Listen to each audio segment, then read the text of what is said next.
ကျွန်တော်ချင်းမဖေများလုံးမင်္ဂလာပါဒါကတော့ကျွန်တော်ပြည်ဦးလွင်မြို့အနီးစခန်းလက်ပံကုန်းမှာတည်ရှိတဲ့ကျွန်တော်အိမ်နဲ့ခြံကျပ်သိန်း1500နဲ့ဈေးဖွင့်ထားတဲ့အိမ်လေးတစ်လုံးနဲ့ကျွန်တော်မိတ်ဆက်ပေးချင်ပါတယ်ခင်ဗျာဟုတ်ကဲ့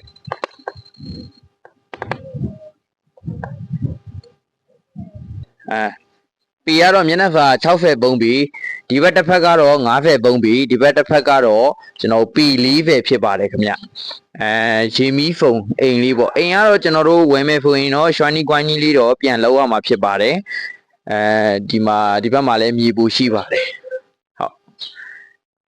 အိမ်လေးကတော့နည်းနည်းရွှမ်းရမှာဖြစ်ပါတယ်ကျွန်တော်အိမ်တွင်းလေးတွေကိုတစ်ချက်ပြပေးပါမယ်ခင်ဗျဒါအိမ်တွင်းလေးပါအောက်ကတော့ကျွန်တော်တို့ပတ်ကြီးခင်းထားတာတခုပါအိတ်ခမ်းပတ်ကြီးခင်းထားတာပုံနှစ်ခမ်းပါမယ်ပေါ့နော်ဒီဘက်တစ်ခမ်းကတော့ကျွန်တော်တို့ကြွေပြားခင်းထားတာဒီလမ်းလေးကတော့ကြွေပြားခင်းထားတာဒီဘက်မှာဒါ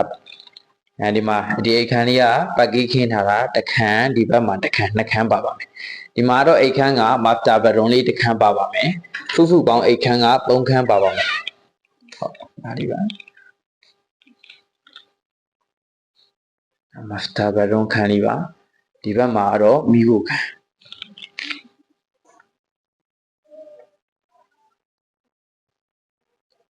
ပြီးတော့မီးကိုခန်းဒီဘက်မှာကျတော့အများပုံအိမ်မှာရေချိုခန်းတစ်လုံးပါမှာဖြစ်ပါတယ်ဟုတ်ကဲ့အိမ်ပေါ်တက်လေးမှာတော့ဖျားခန်းလေးပါမှာဖြစ်ပါတယ်ကျွန်တော်အိမ်ပေါ်တက်လေးနဲ့တစ်ချက်ပြပေးပါမယ်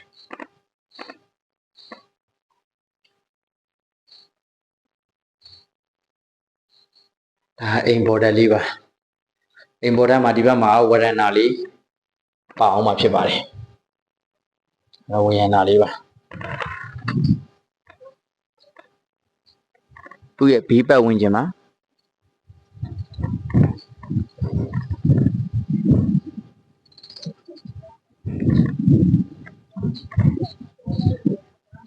ဟုတ်ကဲ့ဒီအိမ်လေးနဲ့ခြံလေးကိုစိတ်ပါဝင်ပါတယ်ဆိုရင်ကျွန်တော်ရဲ့ Cherry မျိုးတော်အိမ်ခြံမြေဖုန်းနံပါတ်0992684495ပဲ268ကို February ဖုန်းဗန်းဝယ်ယူနိုင်ပါတယ်ခင်ဗျာကျွန်တော်ချင်းမိတ်ဆွေများအားလုံးကျန်းမာချမ်းသာကြပါစေခင်ဗျာ